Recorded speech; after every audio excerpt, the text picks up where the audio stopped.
नमस्कार दोस्तों, स्वागत है आप सभी का। जैसा कि आज आपके सामने पुनः एक नई क्विज शुरू करने वाले हैं। नई क्विज के माध्यम से आपसे रूबरू होंगे और इस क्विज में लगभग 32 क्वेश्चंस रहेंगे। बहुत ही शानदार क्विज है और ये क्विज दोस्तों आप जो है इस वीडियो क्लासेस के माध्यम से देख सकते हैं, इसे सुन सकते हैं, साथ ही अपने साथियों के साथ इसे शेयर कर सकते हैं।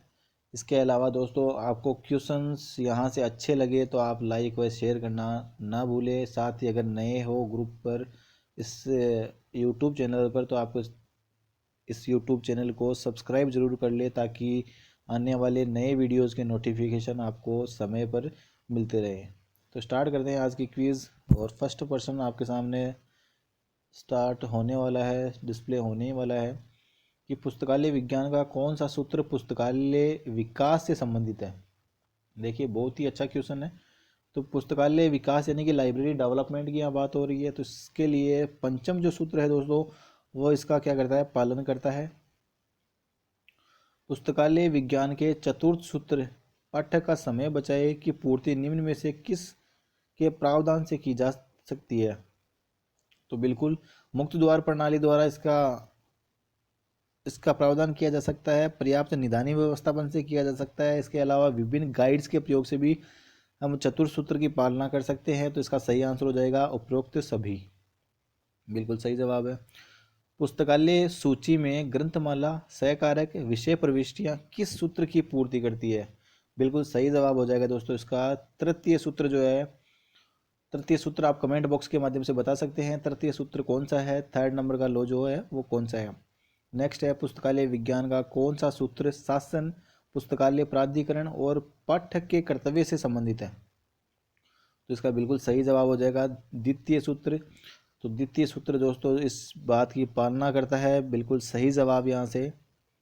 नेक्स्ट क्वेश्चन है पत्रक स्वरूप सूची पुस्तकालय विज्ञान के किस स्तर की मांग होती है तो बनाई जाती है। बिल्कुल सही जवाब होगा दोस्तों इसका कि पत्रक स्वरूप सूची ग्रंथ पुस्तकालय विज्ञान के किस सूत्र की मांग की पूर्ति के लिए बनाई जाती है। तो इसका सही जवाब होगा पंचम सूत्र की मांग की पूर्ति के लिए। पुस्तकालय अविरल रूप से विकासरत संस्थान है। पुस्तकालय विज्ञान के कौन से सूत्र का निहितार्थ है, किस सूत्र के द्वारा दोस्तों ये बात कही गई है। तो इसका सही जवाब हो जाएगा आपका पंचम सूत्र। बिल्कुल सही जवाब। पुस्तकालय सूची की अतिथ्यशीलता पुस्तकालय विज्ञान के किस सूत्र में निहितार्थ है। बिल्कुल सही जवाब हो जाएगा इसका पंचम सूत्र। लगभग 7 क्वेश्चन यहाँ से कवर कर चुके हैं। पुस्तकालय स्थापना के प्रथम दिवस से ही पुस्तकालय सूची का निर्माण आवश्यक है, किस सूत्र का निहितार्थ है। बिल्कुल सही जवाब हो जाएगा दोस्तों इसका। तो ये पंचम सूत्र का निहितार्थ है, पंचम सूत्र की ये पालना करता है। नेक्स्ट है ग्रंथ आदान प्रदान की आधुनिक पद्धति पुस्तकालय विज्ञान के किस सूत्र की पूर्ति करती है। तो ग्रंथ आदान प्रदान की जो आधुनिक पद्धति है दोस्तों वो पाठ्य का समय बचाती है, इसलिए ये चतुर्थ सूत्र यहाँ से क्या हो जाएगा, इसका सही आंसर हो जाएगा। पुस्तकालय विज्ञान का कौन सा सूत्र उपयोगकर्ता प्रोफाइल की आवश्यकता पर बल देता है। तो इसका बिल्कुल सही जवाब हो जाएगा दोस्तों तीसरा सूत्र जो है वो इस पर बल देने का कार्य करता है। निम्न में से कौन सा कार्य पुस्तकालय विज्ञान के चतुर्थ सूत्र का निहितार्थ नहीं है। तो दोस्तों चतुर्थ सूत्र का निहितार्थ वर्गीकरण व्यवस्था है, भंडार कक्ष संदृशिका है। बिल्कुल सही जवाब है। आगम निर्गम प्रणाली भी है, लेकिन ग्रामीण पुस्तकालय सेवाएं यहाँ से इसका सही जवाब नहीं है। ठीक है। पुस्तकालय विज्ञान के 5 सूत्र नामक ग्रंथ रंगनाथन द्वारा किसे समर्पित किया गया था। तो इसका बिल्कुल सही जवाब हो जाएगा दोस्तों ये अपनी पत्नी रुक्मणी को, रुक्मणी जी को यह समर्पित किया गया था। पुस्तकालय विज्ञान के 5 सूत्र प्रथम संस्करण के प्रकाशक का नाम। तो प्रथम संस्करण का प्रकाशक किया गया था दोस्तों मद्रास ग्रंथालय संघ द्वारा।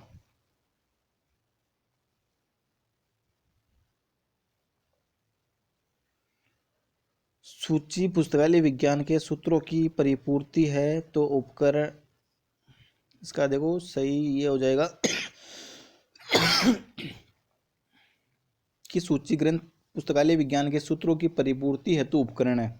ये कथन किसका है, डॉक्टर एस आर रंगनाथन द्वारा दोस्तों ये कथन कहा गया था। बिल्कुल सही जवाब है। भारत के किस राज्य में पुस्तकालय आंदोलन प्रारंभ करने का श्रेय प्राप्त है? तो भारत में पुस्तकालय आंदोलन कहाँ शुरू किया गया था दोस्तों? तो ये इसका सही जवाब हो जाएगा आपका बड़ौदा स्टेट में। बड़ौदा में इसका प्रारंभ किया गया था। 19वां सार्वजनिक पुस्तकालय अधिनियम किस राज्य द्वारा पारित किया गया था?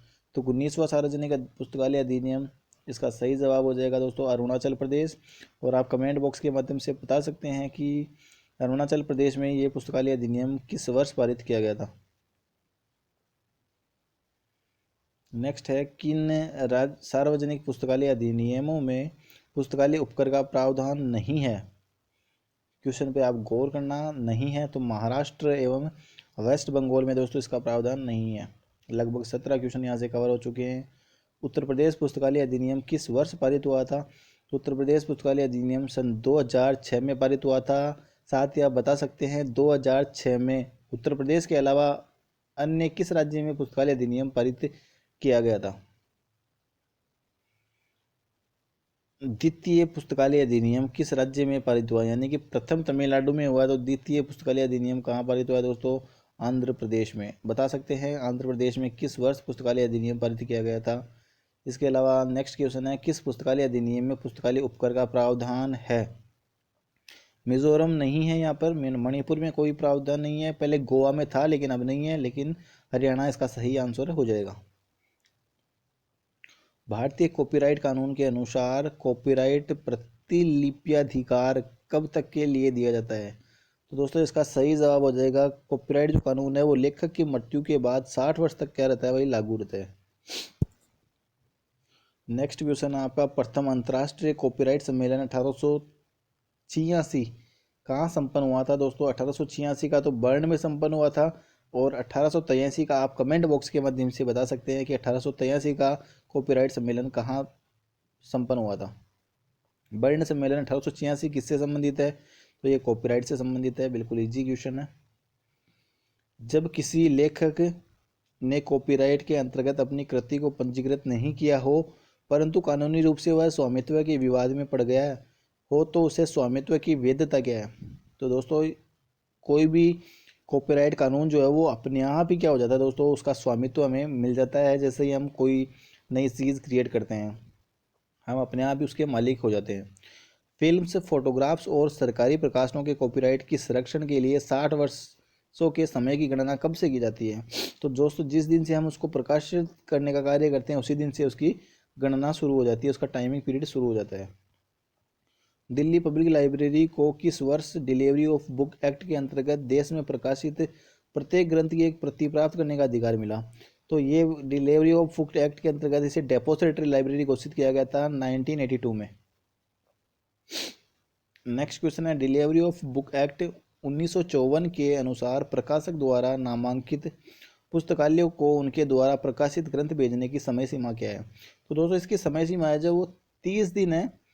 30 दिन के अंदर एक प्रकाशक को अपना ग्रंथ वहाँ भेजना ही होता है डेपोजिटरी लाइब्रेरी में। भारत में डिलीवरी ऑफ बुक एक्ट किस वर्ष पारित हुआ था? तो इसका सही जवाब हो जाएगा दोस्तों 1954। 1954 को डिलीवरी ऑफ बुक एक्ट जो है वो पारित कर दिया गया था, लागू हो गया था। Delivery of book act, books and newspaper act में प्रथम संशोधन किस वर्ष किया गया था? तो डिलीवरी ऑफ बुक एक्ट में प्रथम संशोधन जो है दोस्तों वो 1956 को किया गया था, बिल्कुल सही जवाब। डिलीवरी ऑफ बुक एक्ट के अंतर्गत प्रत्येक प्रकाशक को अपने द्वारा प्रकाशित ग्रंथ की कितनी प्रतियां भेजनी पड़ती है? तो इसका सही जवाब हो जाएगा दोस्तों, प्रत्येक प्रकाशक को कितनी प्रतियां भाई? तो 4 प्रतियां जो है वो सेंड करनी होती है। कोलकाता का राष्ट्रीय पुस्तकालय निम्न में से किस एक्ट के अंतर्गत ग्रंथ प्राप्त करता है? तो डिलीवरी ऑफ बुक एक्ट 1954 के अंतर्गत वो क्या करता है भाई? ग्रंथ प्राप्त करता है। इस कानून के द्वारा यह सुविधा उसे प्रदान की गई है। लास्ट क्वेश्चन आपका दोस्तों, दिल्ली में डिलीवरी ऑफ बुक एक्ट के अंतर्गत ग्रंथ प्राप्त करने वाले पुस्तकालय का नाम? तो दिल्ली में दोस्तों एक ही लाइब्रेरी है, दिल्ली पब्लिक लाइब्रेरी, जो इस एक्ट के तहत क्या करती है भाई? पाठ्य सामग्री प्राप्त करती है। तो दोस्तों ये थी आज की क्विज। अच्छे लगे तो लाइक, कमेंट और शेयर जरूर करें। बहुत ही कम समय में, न्यूनतम समय में अधिक देने का प्रयास हमारे द्वारा किया गया है और आगे भी करते रहेंगे। धन्यवाद।